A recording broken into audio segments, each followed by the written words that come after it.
So I just picked up this really cool Nano tank. It is a Fluval Evo 5. It's just over 5 gallons. My kids really wanted a fish tank in their rooms, so picked this up, and it is really well built and also very tiny. It's a lot smaller than I thought it was going to be.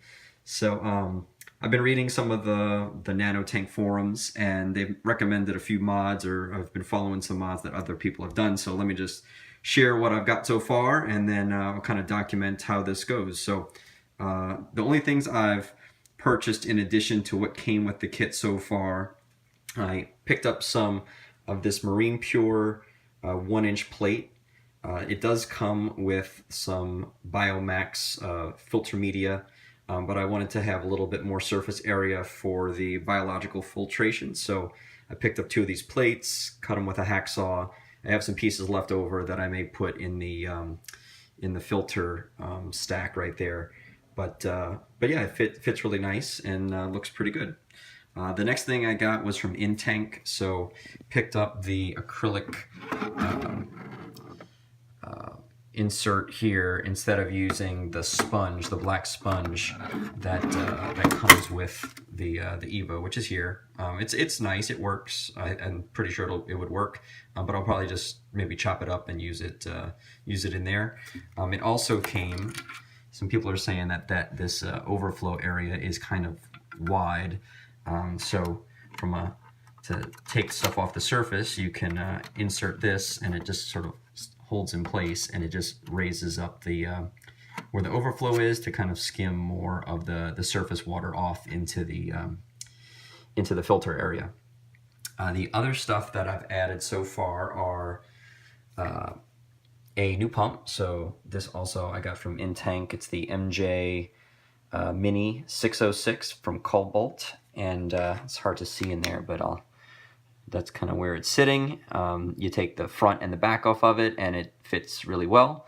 And then I've got a Tunze Osmolator Nano.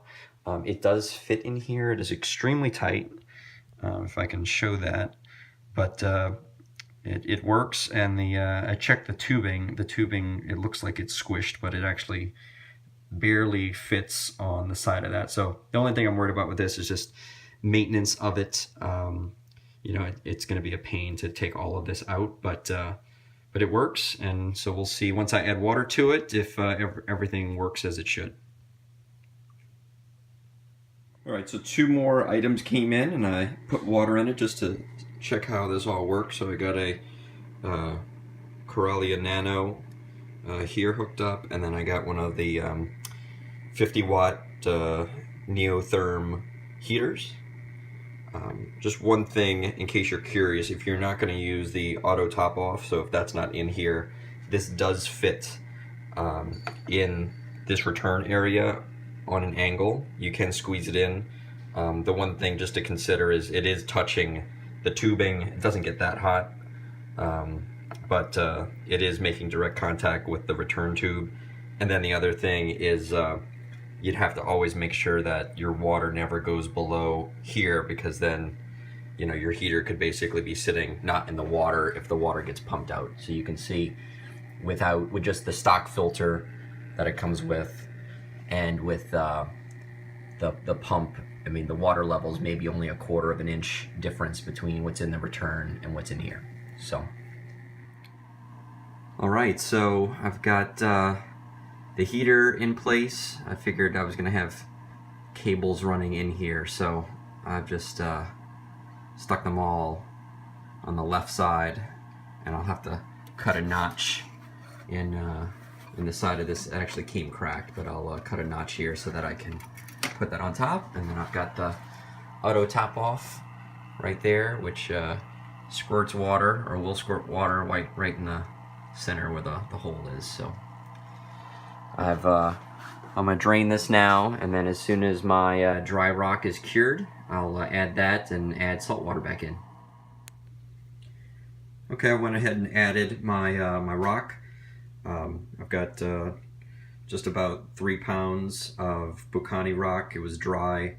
I cleaned it with some bleach, solution, and then I dechlorinated it, and then I let it soak for a few days in some salt water with some phosphate remover, and hopefully that got some of the phosphates out. And I'm going to go ahead and add some Carob Sea special grade sand over this Marine Pure. Got the sand and the rock in now, and now I'm just going to wait for the tank to cycle, and then we'll start adding some stuff to it.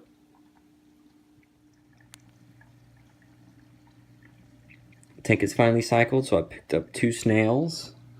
There's one, and there's the other one. I got a little crab who's currently hiding behind the heater, and then my first piece of coral, which I think is pretty stressed out right now, considering I had to cut it off the plug and dipped it and all of that excitement. So hopefully it opens up, and I'll grab another video of that.